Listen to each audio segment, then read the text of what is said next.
Hey guys, hari ini gue bakal memberitahu kalian pandangan gue soal BRI Syariah. Kira-kira seperti apa sih pandangan gue soal BRI Syariah? Temukan jawabannya setelah yang satu ini.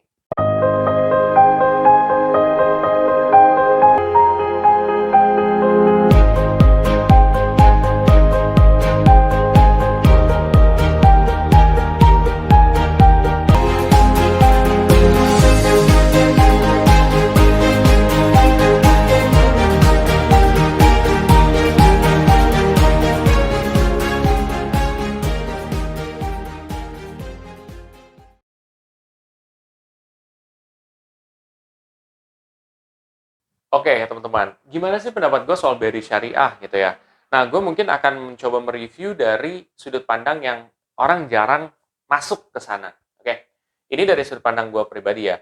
Dan kenapa sih gue interest untuk bikin video ini? Itu salah satunya juga pernah ada penanya yang di live gue juga yang nanyain soal BRI Syariah. Dan menurut gue coba ungkap di sini aja gitu dibandingkan gue ungkap di live juga karena harus ada bukti, harus ada screenshot dan lain sebagainya. Jadi gue rasa lebih baik gue bikin video seperti ini dibandingkan di live. Oke, again ya, BRI Syariah itu kalau gue lihat ya beberapa waktu ini penaikannya itu sangat-sangat signifikan guys ya. Jadi benar-benar signifikan.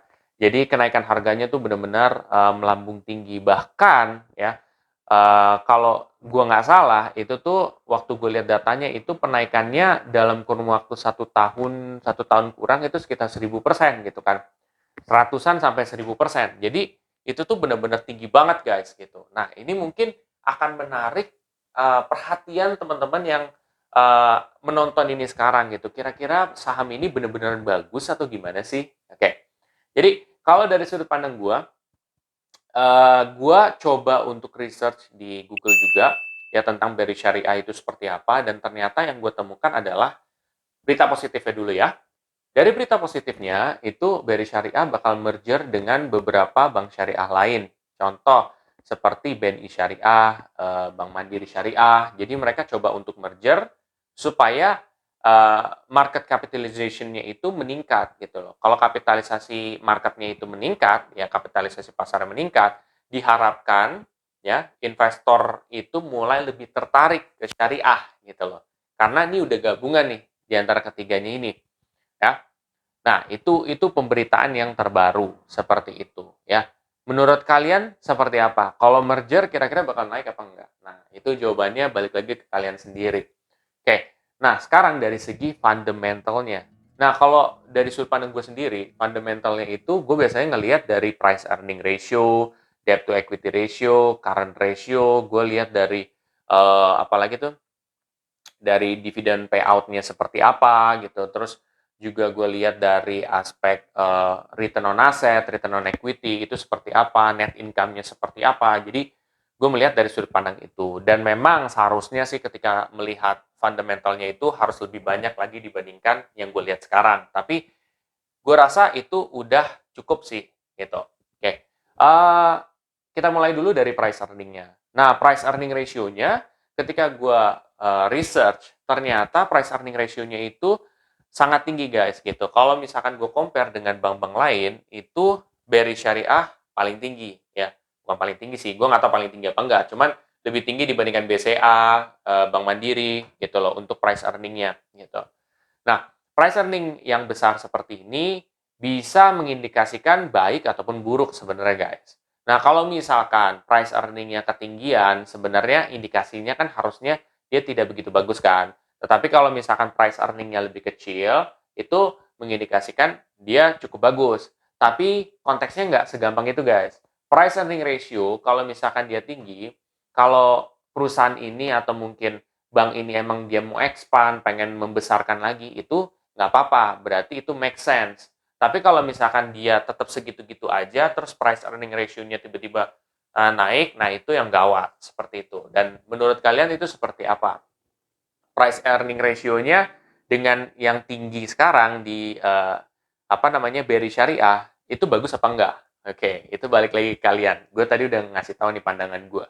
Oke, dari price earning seperti itu. Lalu kalau misalkan gue lihat dari sudut pandang lain nih, Misalkan gue lihat dari return on asset atau return on equity itu seperti apa. Nah, return on asset atau return on equity, kita mulai dulu dari return on asset. Return on asset di sini, return on assetnya itu dia cukup rendah dibandingkan bank-bank lain seperti BCA, Bank Mandiri, ya itu lebih rendah gitu. Nah, kalau misalkan lebih rendah, apakah dia buruk atau tidak? Oke, kita balik lagi. Return on asset itu apa sih? Return on asset itu menandakan bahwa sebenarnya company atau usaha ini cukup efisien nggak sih dalam mengelola asetnya? Ya, semakin positif berarti semakin efisien. Nah, return on equity adalah semakin efisien nggak sih dia dalam mengelola permodalan mereka, gitu ya. Nah, kalau return on asset ini kan dia seberapa efisien dalam mengelola aset nih. Dan ternyata dia cukup efisien. Walaupun kalau kita compare dengan bank lain, itu dia masih kalah efisien. Seperti itu, guys. Itu dari return on assetnya.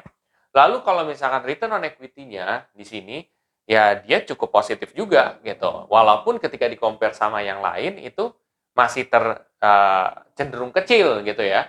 Cenderung kecil dibandingkan yang lain seperti BCA dan Bank Mandiri itu ketika di-compare ya ini paling kecil gitu ya. Nah, kecil di sini bukan berarti jelek juga karena return on equity-nya di sini masih positif. Ya artinya berarti mereka cukup efisien dalam mengelola modalnya. Dan mungkin kenapa mereka nggak efisien, gue nggak tahu ya. Ini asumsi gue aja ya. Asumsi gue karena mereka mau mencoba untuk berkembang gitu. Kalau mau mencoba untuk berkembang, tentu mereka harus mengeluarkan dana lebih besar dibandingkan ketika mereka udah gede nih gue gitu. Itu dua hal yang berbeda ya guys. Nah itu dari sudut pandang return on asset sama return on equity-nya juga. Nah di sini setahu gue tidak ada current ratio-nya ya. Jadi gue skip aja gitu, tidak ada review tentang current ratio. Oke, itu dari segi sudut fundamental. Menurut kalian seperti apa? Itu dari segi positifnya ya. Lalu sekarang dari segi negatifnya. Negatifnya seperti apa sih? Negatifnya gini guys. Eh, jadi ketika gue search ya tentang BRI Syariah, ada salah satu artikel yang bilang bahwa sebenarnya otoritas itu kayak apa ya? Istilahnya menanyakan lah ya, menanyakan kenapa bisa naik segitu tajam ya saham BRI ini, BRI Syariah ini gitu kan. Karena kenaikannya sangat signifikan guys, bisa sampai ratusan bahkan ribuan persen gitu loh. Kenapa bisa seperti ini gitu loh. Makanya masuk ke daftar unusual market activity. Nah, ketika ditanyakan ternyata dari pihak BRI Syariah, ya berdasarkan data yang gue dapat juga, itu mereka tidak meng-hire influencer maupun selebgram juga gitu loh untuk menaikkan saham mereka.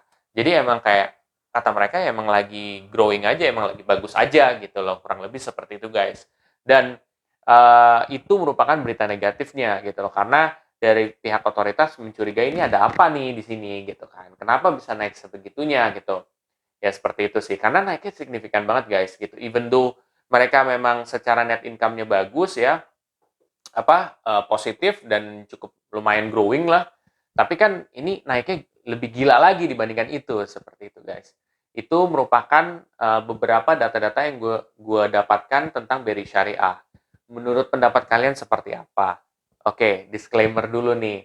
Disclaimernya adalah keputusan investasi lari kepada diri kalian sendiri ya, bukan dari gua. Gua hanya memberikan sudut pandang aja tentang suatu saham dan pada saat ini adalah BRI Syariah.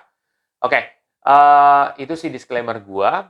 Dan kalau kalian merasa nih video gua tentang BRI Syariah ini benar-benar ngebukakan kepala kalian tentang oh BRI Syariah apa sih yang terjadi saat ini gitu loh. Dan bagaimana pendapat gue soal BRI Syariah? Bagus apa enggak? Apa gue harus beli atau enggak? Gue nggak akan bilang lu harus beli atau tidak. Tidak gitu. Cuman ini adalah info yang gue dapat. Ini adalah sudut pandang gue. Balik lagi, tugas kalian adalah menyaring semua informasi yang kalian dapat. Salah satunya adalah informasi dari gue. Seperti itu guys. Kalau kalian merasa video ini sangat bermanfaat, kalian bisa share aja ke teman-teman kalian yang lain. Dan jangan lupa untuk subscribe, like, dan komen di video gue. Sampai jumpa di video gue selanjutnya. Terima kasih.